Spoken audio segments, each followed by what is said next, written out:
오늘은 시편 24편과 25편, 26편을 본문으로 말씀드리려고 합니다.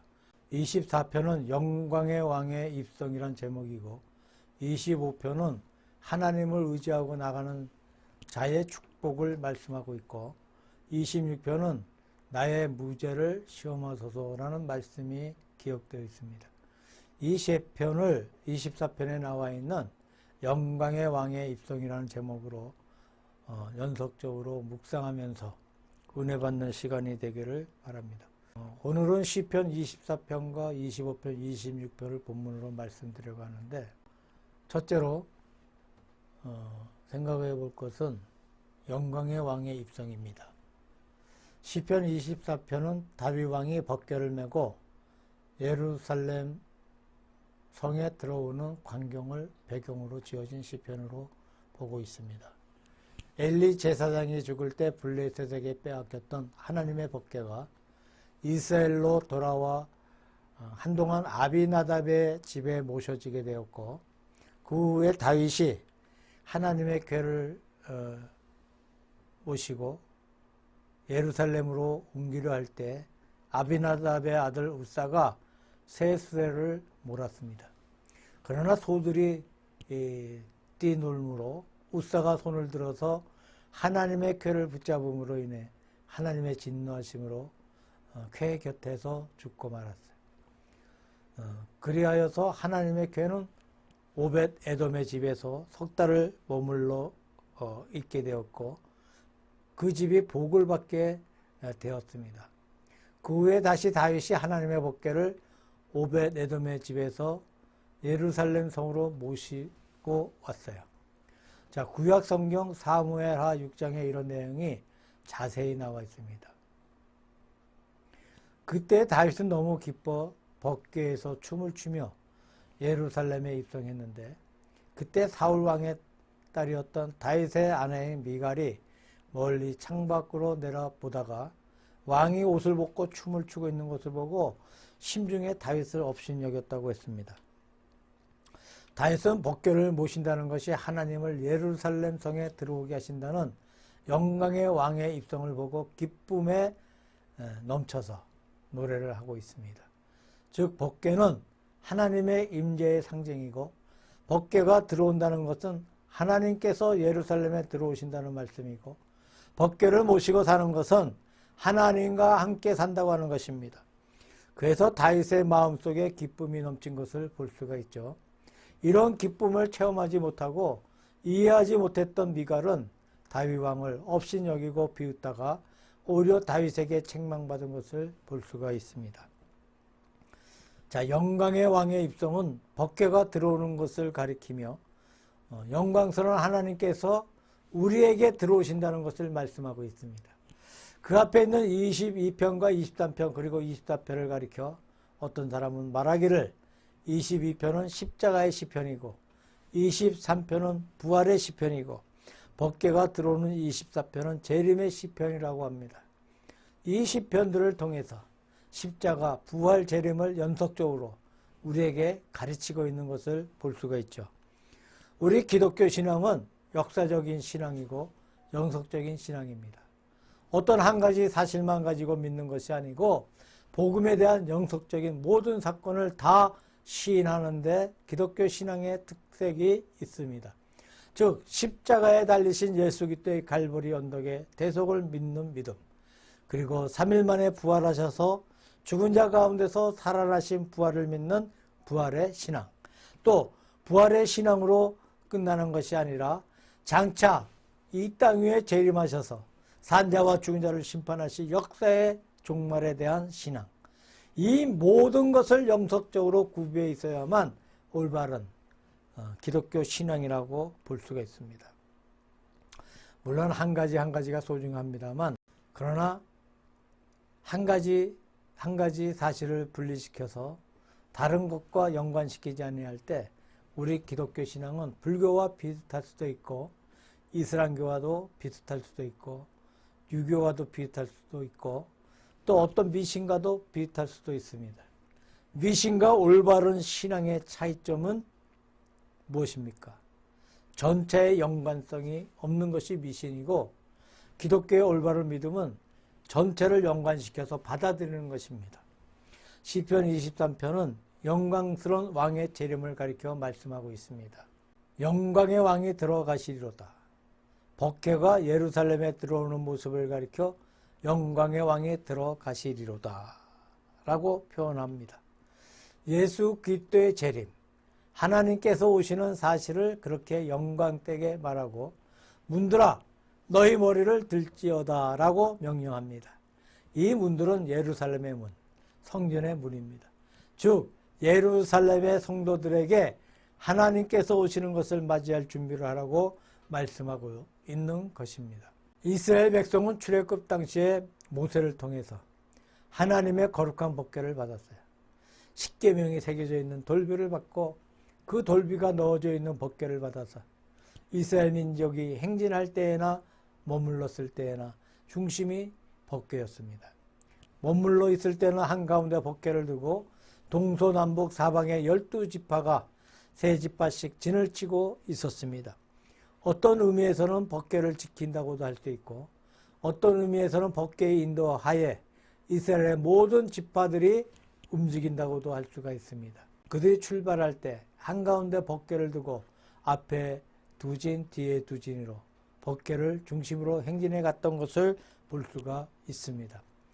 이것은 무엇을 말씀하는가 하면, 그들이 머물렀을 때에나 행진할 때에나 하나님을 중심으로 그들은 살며 행진해 가며 머물렀던 사실을 가리키고 있습니다. 이 법궤가 바로 하나님의 영광스러운 임재의 상징이라고 믿었습니다. 그 안에 있는 돌비는 하나님께서 모세에게 주신 것입니다. 돌비 자체는 돌에 지나지 않지만 돌비를 통해 하나님께서 이 가운데 계시다는 사실을 그들은 확실히 믿고 법궤를 존중히 여기고 법궤에 함부로 손을 대지 아니하며 법궤를 중요시 여겼습니다. 즉 법궤를 메고 오는데 큰 믿음이 따라왔던 것이죠. 하나님께서 우리와 함께 계시는 사실과 하나님의 임재의 증거라는 사실을 믿고 있는 믿음이 그 속에 움직였던 것을 볼 수가 있습니다. 두 번째로 그들이 법궤를 얼마나 존중히 여겼냐 하는 사실을 볼 수가 있는데, 블레셋 사람들에게 빼앗겼던 것을 찾아오려고 노력하며 국력을 기울여 모시고 오는 중에 얼마나 법궤를 소중히 여겼느냐 하는 사실을 볼 수가 있습니다. 마태복음 6장 33절의 말씀에 너희는 먼저 그의 나라와 그의 의를 구하라. 그리하면 이 모든 것을 너에게 더 하시리라는 말씀처럼, 이스라엘 백성이 진군할 때에 또 멈춰 있을 때 큰 대열이 있었습니다만 그 가운데 반드시 먼저 높이고 소중히 여겼던 것이 법궤였던 것입니다. 법궤를 무시하고 동편의 진을 중요시하거나 서편의 진을 챙기거나 하지 아니하고 법궤를 중요시하고 법궤를 먼저 모시고 높인 사실을 볼 수가 있습니다. 또 법궤를 가리켜 영광의 왕이 들어오신다고 말씀하고 있는데, 하나님을 한마디로 영광으로 표현할 수가 있습니다. 우리가 하나님의 전체를 무엇이라고 말할 수 있습니까? 하나님의 전체를 한마디로 표현하며 바로 영광으로 표현할 수가 있죠. 또 하나님의 나라를 우리가 무엇으로 말할 수 있습니까? 이것도 역시 영광으로 말할 수가 있습니다. 로마서 8장 18절 말씀에 보니까 현재의 고난은 장차 우리에게 나타날 영광과 좋게 비교할 수 없도다라고 말씀하고 있어요. 현재는 한마디로 말해 고난이라고 말하고 있습니다. 장차 올 세계는 한마디로 표현한다면 영광입니다. 하나님의 나라에는 여러 가지 좋은 보물이 많이 있습니다. 거기에는 죽음도 없어요. 거기에는 늙음도 없어요. 거기에는 병듦도 없습니다. 사람들이 원하고 있는 모든 소망이 갖추어져 있어요. 그러나 천국은 죽지 않는 세계, 배고프지 않는 세계, 건강한 세계라고 그렇게 말씀하지 않고 한마디로 영광이라고 표현하고 있습니다. 하나님 나라 전체가 바로 영광이요, 하나님도 영광이요, 하나님의 세계도 영광이므로 하나님을 상징하는 법궤 역시 영광입니다. 이 영광의 왕이 예루살렘에 들어오십니다. 영광이 가득 찬 심령을 가지고 영광의 왕을 모시고 있는 이것이 바로 시편 24편의 정신이라고 할 수 있습니다. 우리는 종종 세상에 사는 동안에 땅 위에 있는 모든 어려운 문제에 부딪힐 때, 또 세상의 걱정과 근심을 겪게 될 때 하나님의 영광을 잊어버리고 살 때가 많이 있어요. 자, 세상의 작은 염려 때문에 영광을 잊어버리고 세상의 조그만 걱정이 우리의 마음을 압도해버리고 우리가 침륜에 빠지고 어려움에 잠기고마는 이런 일들을 얼마든지 볼 수가 있습니다. 이 모든 세상의 염려를 이겨낼 수 있는 비결이 무엇이었습니까? 하나님께 대하여, 하나님의 말씀에 대하여, 하나님의 법궤에 대하여 얼마나 영광된 마음을 가지고 있느냐 하는 것이라고 생각해 봅니다. 다윗은 이스라엘 최고의 왕으로 영광된 존재였습니다. 그러나 다윗이 옷을 벗어버리고 마치 철없이 소년처럼 법궤 앞에서 춤을 추고 법궤를 환영했다는 것은 이 왕의 영광에 비할 수 없는 하나님의 큰 영광 말씀하고 있는 것입니다. 두 번째로 하나님을 의지하는 자의 축복의 말씀을 생각해 보려고 합니다. 25편에 있는 말씀을 보면 신뢰자가 받는 축복을 말하고 있어요. 시편 25편은 두 번째 알파벳 C에 속합니다. 시편 전체에는 알파벳 C가 몇 개 있었는데 우리식으로 말하면 기역, 니은에 따라 말을 내고 있는 알파벳 C가 있습니다. 앞서 말씀드린 바대로 9편과 시편이 합해서 알파벳 C로 되어 있고 두 번째가 25편입니다. 세 번째가 34편이고 그 다음이 37편이고 그 다음이 61편, 112편, 119편이고 마지막으로 145편이 알파벳 C로 불리고 있습니다. 이 시편 25편은 시편 24편에 나와 있는 영광의 왕을 모셨던 거룩한 신앙인, 하나님을 믿고 의지하는 자가 얼마나 복이 있느냐 하는 것을 말하고 있습니다. 그런데 복 가운데 무슨 복이 제일 큰 것입니까? 여기 1절에서 7절까지는 사죄를 위한 기원이 나오고 있어요. 하나님 앞에 우리 죄를 용서함을 받게 해달라는 기도가 나와 있는데 그 다음에 8절에서 15절까지는 하나님의 본질과 우리 신뢰자, 하나님을 의지하는 자의 자세를 말하고 있고 16절에서 마지막까지는 구원의 호소가 기록되어 있습니다. 우리가 하나님을 의지하면 하나님을 의지하고 신뢰할 때 무엇을 가지고 먼저 하나님 앞에 나올 수 있겠습니까? 제사함을 간구하는 것이 제일 먼저입니다. 여호와여, 나의 영혼이 주를 우러러 보나이다. 나의 하나님이여, 내가 주께 의지하였사오니 나로 부끄럽지 않게 하시고 나의 원수로 나를 이기어 개가를 부르지 못하게 하소서. 주를 바라는 자는 수치를 당하지 아니하려니와 무거이 속이는 자는 수치를 당하리이다. 여호와여, 주의 법도를 내게 보이시고 주의 길을 내게 가르치소서. 주의 진리로 나를 지도하시고 교훈하소서. 주는 나의 구원의 하나님이시니 내가 종일 주를 바라나이다. 여호와여, 주의 긍휼하심과 인자하심이 영원부터 있사오니 주여 이것을 기억하옵소서. 여호와여, 내 소시의 죄와 허물을 기억마시고 주의 인자하심을 따라 나를 기억하시되 주의 선하심을 인하여 하옵소서. 먼저 나의 소시부터 범한 모든 죄를 용서하시고 기억하지 말라며 사죄의 기운을 드리고 있습니다. 하나님을 의지하는 자가 바랄 수 있는 여러 가지 복이 많이 있는데 많은 복 가운데 가장 근본적인 복이 무엇인가? 가장 큰 복이 무엇인가 하면 바로 사죄의 축복입니다. 예를 들면 병든 한 사람이 있다고 가정해 봅시다. 병상에 누워 있어요. 이 사람에게 여러 가지 소원이 많이 있습니다.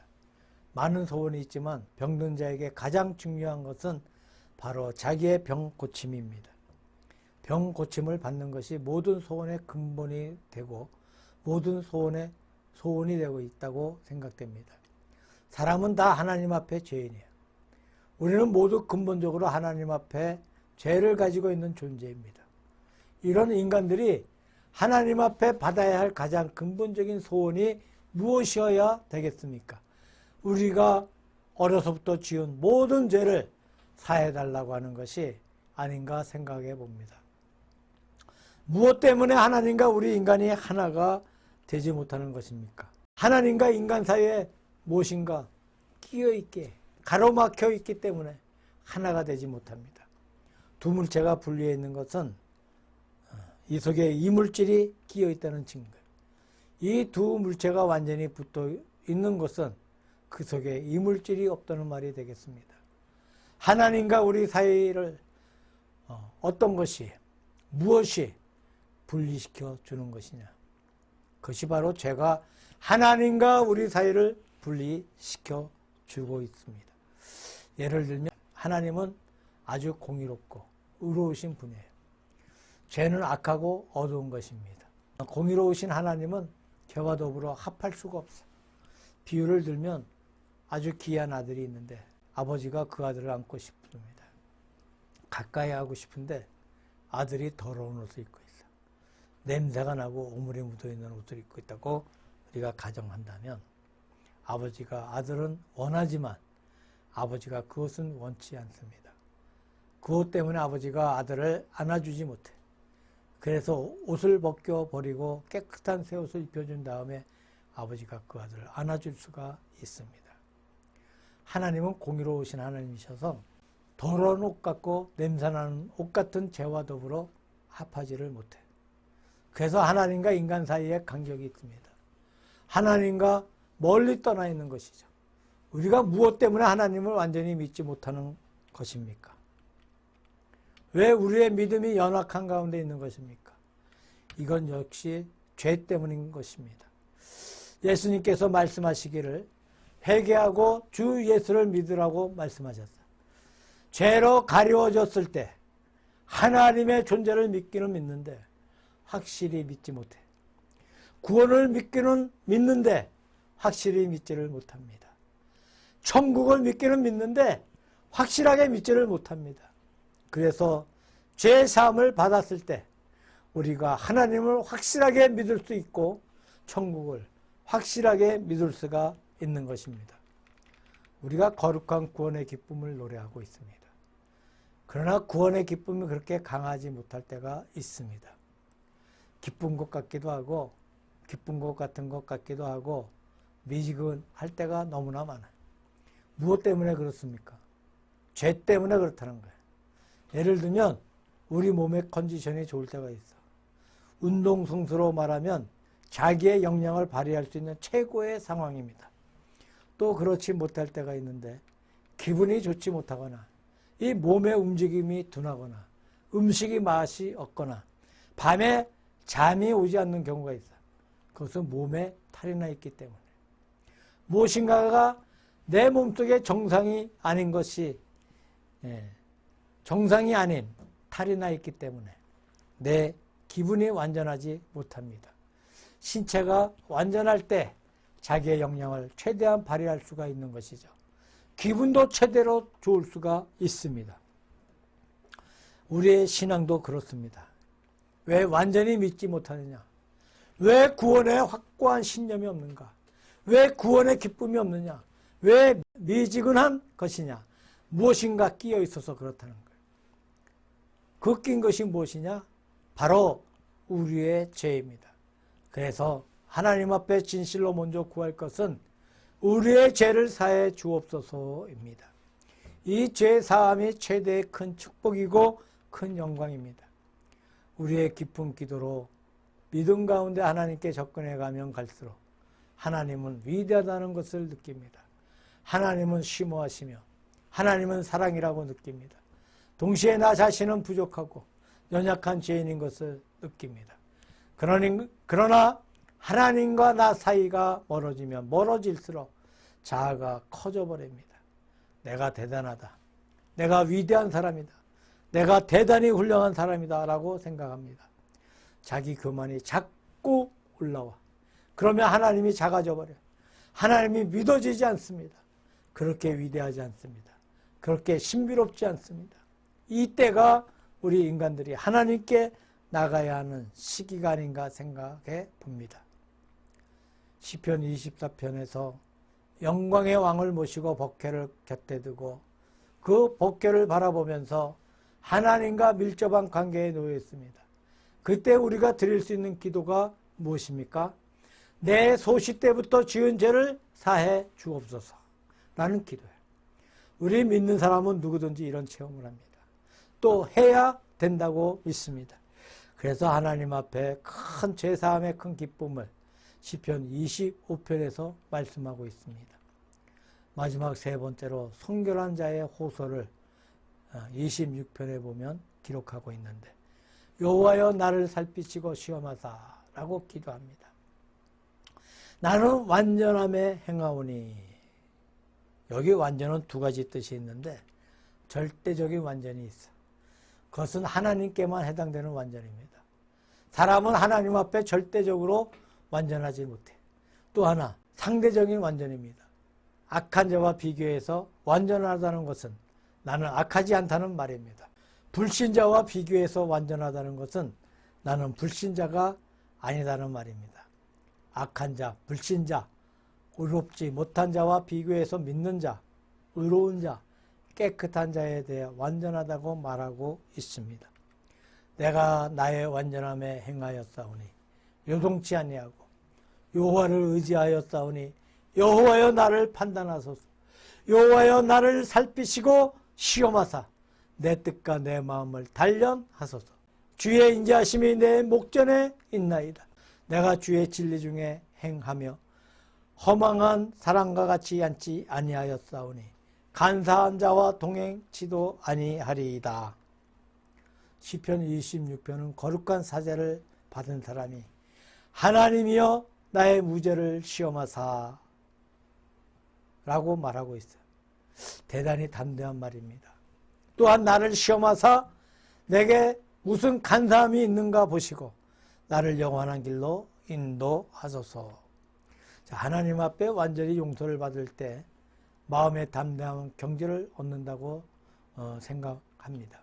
시편 7편과 시편 17편에도 같은 무죄자의 호소가 나와 있는데, 여기에는 방금 하나님 앞에 무죄, 죄사함 받은 심령이 하나님 앞에 자기의 죄사함 받은 절대적인 기쁨과 하늘을 노래하고 있습니다.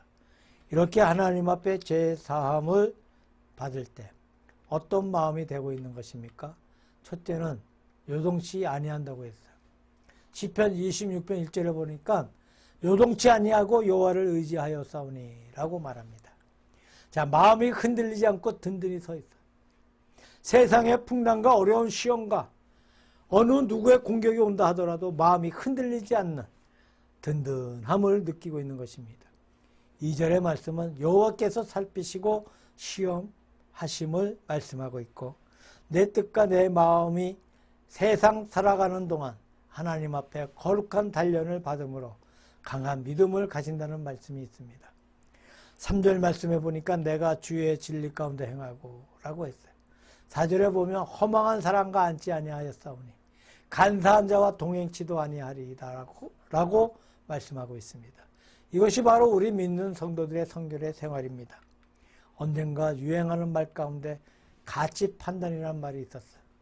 결국 사람이라는 것은 자기가 가진 가치 판단으로 사는 것이 아니겠습니까? 세상에서 돈이 제일 가치 있는 것이라 느끼는 사람은 일생을 통해 돈벌이에 몰두하며 삽니다. 세상에서 스포츠가 제일 가치 있는 것이라고 생각하고 돈이야 벌든 말든 오로지 스포츠에 몰두해 살고 있는 사람들을 볼 수가 있습니다. 예를 들면 권투 선수를 볼 수 있고, 또 탁구하는 사람도 볼 수 있고, 정구하는 사람도 볼 수 있고, 여러 종류의 사람들을 볼 수 있습니다.